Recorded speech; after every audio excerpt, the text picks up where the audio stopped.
नमस्कार, मैं डॉक्टर श्रद्धा वशिष्ठ आपका सबकी शिक्षा में बेहद स्वागत करती हूँ। आज मैं आपको जानकारी देने जा रही हूँ एक बहुत ही महत्वपूर्ण पेंशन योजना की, जिसका नाम है अटल पेंशन योजना। अटल पेंशन योजना के तहत निवेश करके आप प्रति माह 1000 से 5000 रुपये की पेंशन की राशि प्राप्त कर सकते हैं रिटायरमेंट के बाद। यकीन मानिए ये बहुत ही अच्छी पेंशन योजना है, क्योंकि मैंने खुद अटल पेंशन योजना के तहत निवेश किया हुआ है। और क्या इस योजना के तहत महत्वपूर्ण जानकारी आपको पास होनी चाहिए, मैं अपनी आज की वीडियो के माध्यम से आपको देने जा रही हूँ। इसीलिए इस वीडियो को आखिरी तक ज़रूर देखिएगा। यदि आपको ये वीडियो अच्छी लगे तो फेसबुक के माध्यम से और व्हाट्सएप के माध्यम से इस वीडियो को ज़्यादा से ज़्यादा लोगों के साथ शेयर करिएगा। और शिक्षा संबंधित सही जानकारी और दाखिला संबंधित नई जानकारी लेने के लिए सबकी शिक्षा को सब्सक्राइब ज़रूर करिएगा। तो चलिए मैं आपको जल्दी से जानकारी देती हूँ अटल पेंशन योजना के बारे में। जैसा कि हम सब जानते हैं, नौकरी के दौरान तो लोगों के पास इनकम का एक तय स्रोत होता है, लेकिन रिटायरमेंट के बाद कोई फिक्स इनकम नहीं होती। ऐसे में यदि बुढ़ापे के समय होने वाले खर्चों की आपको चिंता सता रही है, तो आप सरकार के द्वारा चलाई जा रही अटल पेंशन योजना में निवेश कर सकते हैं।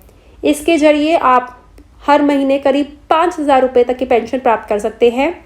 अगर आप ज़्यादा निवेश करते हैं तो पेंशन की राशि आप बढ़ा भी सकते हैं। इस योजना में निवेश के लिए आवेदनकर्ता की उम्र 18 से 40 के बीच की होनी चाहिए।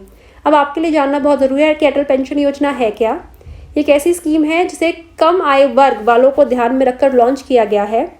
इसकी शुरुआत साल 2015 में की गई थी। इसका संचालन PFRDA की ओर से किया जाता है।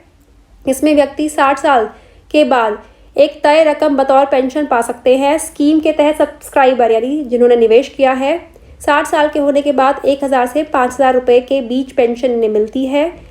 इसके लिए अलग अलग उम्र के हिसाब से अंशदान करना होता है। सरकार की ओर से अटल पेंशन योजना का संचालन pension fund regulatory and development authority द्वारा किया जाता है। अब तक इस योजना में 2.23 करोड़ से ज़्यादा लोग जुड़ गए हैं। मैं इसके अभी आपको एक इम्पॉर्टेंट पॉइंट भी कहना चाहूँगी, क्योंकि बहुत से लोगों ने मुझसे कहा था कि मैम हमने 2000 या 3000 पेंशन पाने के लिए हमने निवेश किया है, लेकिन हम चाहते हैं कि अब हमारी पेंशन की राशि 5000 हो जाए, तो क्या किया जाए। तो मैं आपको बताना चाहूँगी कि ऐसा भी हो सकता है कि जितने पेंशन राशि के लिए आपने निवेश किया है और आपको लगे कुछ समय के बाद कि आप पेंशन राशि बढ़ाना चाहते हैं, तो वह भी हो सकता है। और यदि आपको लगता है आप पेंशन राशि कम करना चाहते हैं, तो वह भी हो सकता है। और यदि आप चाहते हैं स्कीम को बीच में बंद करना, तो वह भी हो सकता है। अब आगे बताती हूँ योजना के कुछ फ़ायदे। इस स्कीम के तहत अगर निवेशक की मौत हो जाती है तो नॉमिनी को 50% पेंशन मिलेगी।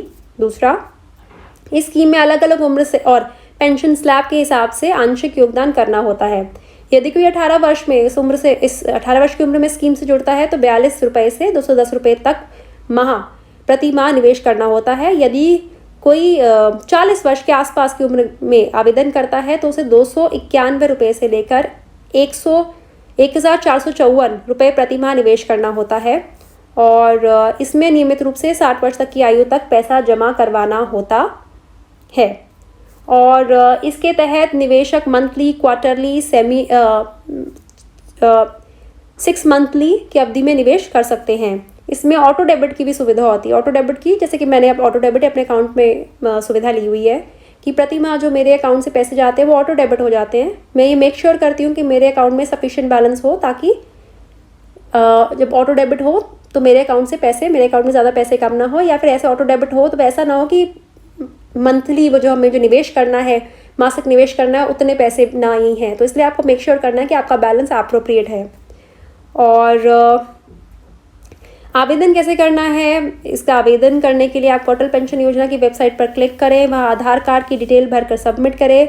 ऐसा करते ही आपके रजिस्टर्ड मोबाइल नंबर पर OTP आएगा। ऐसा डालते ही वो वेरिफिकेशन हो जाएगा। बैंक की जानकारी दें, जिसमें अकाउंट नंबर और पता टाइप करें। ऐसा करते ही आप अकाउंट एक्टिव हो जाएगा। इसके बाद आप नॉमिनी और प्रीमियम जमा करने के साथ सभी जानकारी भर दें। आप वेरिफिकेशन के लिए फॉर्म को साइन करें। इसके साथ अटल पेंशन योजना के लिए आपका रजिस्ट्रेशन पूरा हो जाएगा। और दूसरा तरीका है जिसके माध्यम से मैंने अकाउंट खोला है, आप किसी भी अपने घर के पास के जो बैंक है, क्योंकि ज़्यादातर प्राइवेट बैंक अटल पेंशन योजना की सुविधा देते हैं, यानी अटल पेंशन योजना के तहत आप प्राइवेट बैंकों के तहत भी आप अप्लाई कर सकते हैं। तो मैंने एक प्राइवेट बैंक के तहत अप्लाई करा हुआ है। और प्राइवेट सरकारी सभी बैंक अटल पेंशन योजना की स्कीम आप उनके तहत ले सकते हैं। तो मैंने एक प्राइवेट बैंक मेरे जो घर के पास है, और जहाँ ज़्यादा से ज़्यादा मैं ट्रांजैक्शन जिस बैंक के थ्रू करती हूँ, मैं वहाँ गई, उन्होंने अटल पेंशन योजना का फॉर्म दिया, मैंने फॉर्म को भरा और उन्होंने जो कागजात ज़रूरी 1-2 मांगे थे वह दे दिए और उन्होंने मेरी अटल पेंशन योजना मेरी स्टार्ट हो गया और मेरी ऑटो डेबिट के माध्यम से मेरे हर महीने मेरे अकाउंट से पैसे कटते रहते हैं। तो मैं आपको ये बताना चाहती हूँ कि जिस योजना की जानकारी मैं आपको दे रही हूँ, ये योजना मैंने खुद ली हुई है और इस योजना में पूरा विश्वास करती हूँ, पूरा विश्वास रखती हूँ, इसे सही मानती हूँ, इसीलिए इसकी जानकारी आपके लिए लेकर आई हूँ। तो आप इस योजना की ज़्यादा से ज़्यादा जानकारी प्राप्त करें और यदि आपको ये योजना, पेंशन स्कीम अच्छी लगे तो इसके तहत निवेश ज़रूर करें, क्योंकि रिटायरमेंट के बाद कम पैसों की वजह से बहुत परेशानियां होती हैं। तो अगर यदि आप चाहते हैं कि रिटायरमेंट के बाद की ज़िंदगी आसान रहे, तो रिटायरमेंट जो अलग अलग रिटायरमेंट स्कीम्स होती हैं, रिटायरमेंट निवेश योजनाएं होती हैं, उनमें ज़रूर अप्लाई करें, उनमें ज़रूर आप निवेश करें। यदि आपको ये वीडियो अच्छी लगे तो इस वीडियो को लाइक ज़रूर करें और यदि आपने अभी तक सबकी शिक्षा को सब्सक्राइब नहीं करा तो सबकी शिक्षा को सब्सक्राइब ज़रूर करें, क्योंकि शिक्षा से संबंधित सही जानकारी और दाखिला से संबंधित नई जानकारी मैं डॉक्टर श्रद्धा वशिष्ठ हमेशा से आपके लाती रही हूँ। अब मुझे डॉक्टर श्रद्धा वशिष्ठ को इजाज़त दीजिए। नमस्कार।